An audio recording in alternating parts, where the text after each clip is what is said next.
Olá, povo de Deus, quarta-feira da quarta semana da Páscoa, 28 de abril de 2021. A nossa reflexão de hoje é a partir de Atos 12, 24 até 13, 5 e João 12, 44 a 50. A palavra de Deus crescia e se espalhava sempre mais. Tendo Barnabé e Saulo concluído a sua missão, voltaram a Jerusalém. Voltaram de Jerusalém para Antioquia, levando consigo João, que tem por sobrenome Marcos. Havia então na igreja de Antioquia profetas e doutores, entre eles Barnabé, Simão, apelidado Negro, Lúcio de Cirene, Manaém, companheiro de infância do tetrarca Herodes, e Saulo. Enquanto celebravam o culto do Senhor, depois de terem jejuado, disse-lhes o Espírito Santo: separai-me Barnabé e Saulo para a obra a que os tenho destinado. Então, jejuando e orando, impuseram-lhe as mãos e os despediram. Enviados assim pelo Espírito Santo, foram a Seleucia e dali navegaram para a ilha de Chipre. Chegados a Salamina, pregavam a palavra de Deus nas sinagogas dos judeus. Tinham com eles João como auxiliar, né?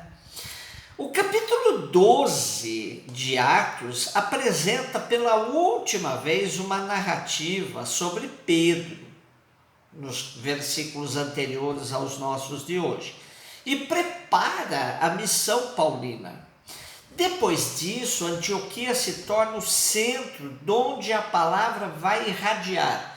E Lucas apresenta no texto de hoje uma pequena equipe missionária formada por Paulo, Barnabé e João Marcos.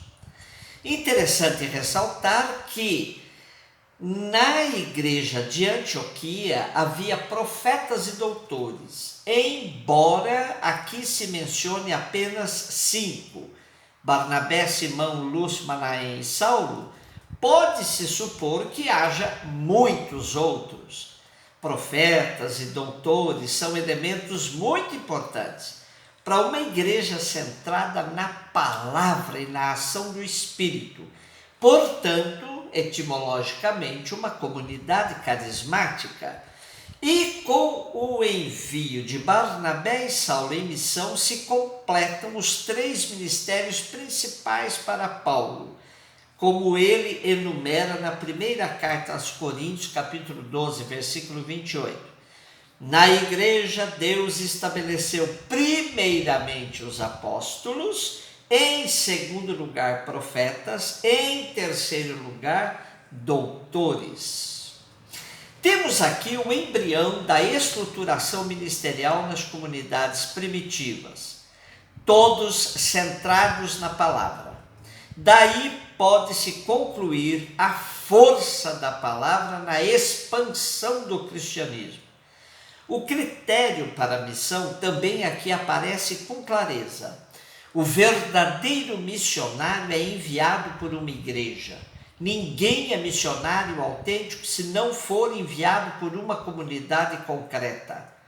E eles davam um peso imenso nesse envio, por isso Lucas destaca que fizeram jejum e numa celebração comunitária discerniram o mandato do Espírito para que fossem alguns deles enviados em missão.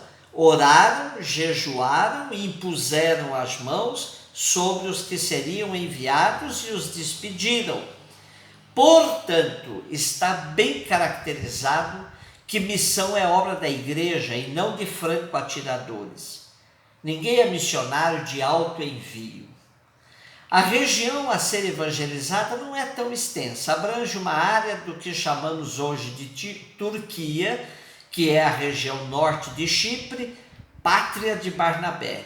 Seleucia se encontra a poucos quilômetros de Antioquia, mesmo assim No caminho ainda estavam Psídia, Derbe, Salamina, e daí o retorno a Antioquia. Para 2 missionários, acompanhados de um auxiliar, João Marcos, a viagem é notável. Aqui está a preparação para as novas viagens missionárias de Paulo. Fazia parte também do esquema da missão anunciar primeiramente a palavra aos judeus. Por isso eles anunciavam nas sinagogas.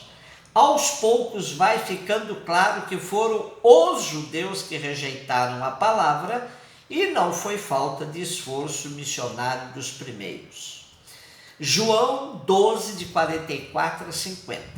Jesus exclamou em voz alta: aquele que crê em mim, crê não em mim, mas naquele que me enviou. E aquele que me vê, vê aquele que me enviou.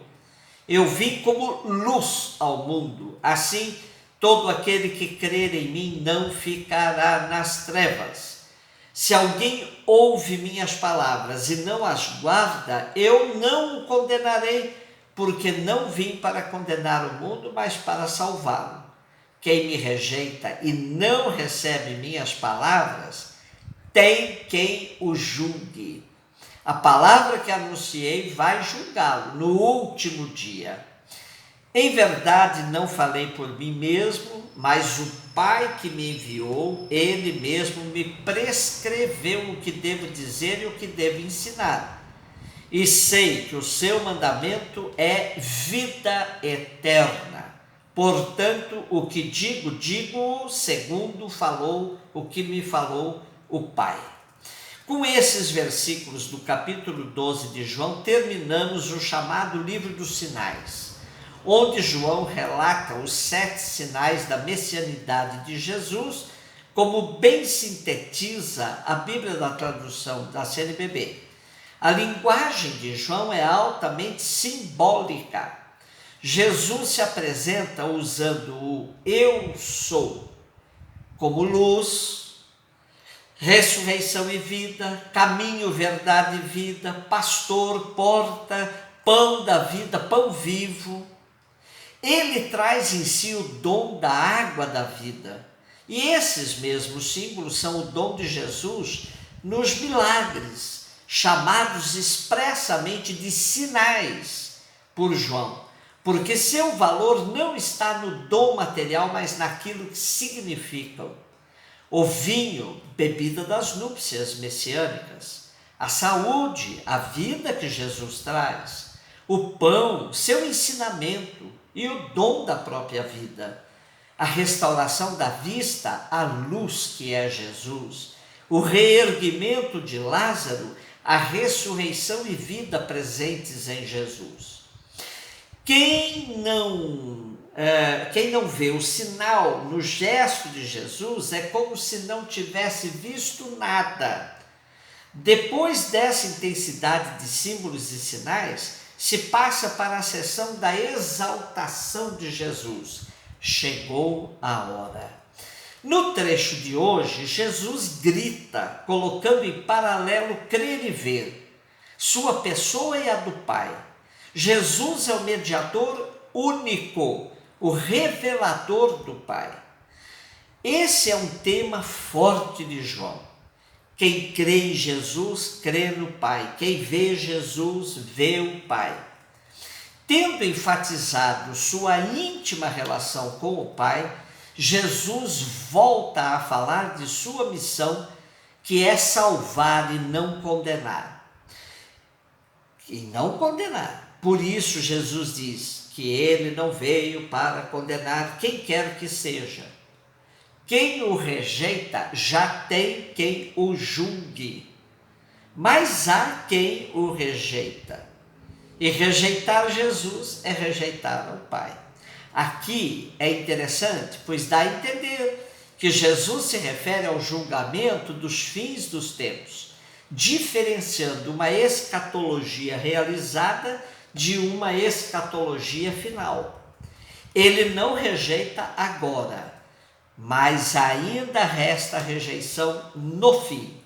Jesus fala que quem ouve sua palavra e não aguarda é o mesmo que Mateus fala de quem ouve e não põe em prática. Há uma referência explícita ao livro de Deuteronômio, quando este diz a Moisés: do meio dos irmãos deles eu farei surgir para eles um profeta como você. Vou colocar minhas palavras em sua boca e ele dirá para eles tudo o que eu lhe mandar. Se alguém não ouvir minhas palavras, que esse profeta pronunciar em meu nome, eu mesmo pedirei contas a essa pessoa. E a mensagem central do trecho de hoje está nessa afirmação de Jesus de que o mandamento do Pai é a vida eterna. Jesus é a luz que ilumina o caminho que nos conduz à vida eterna.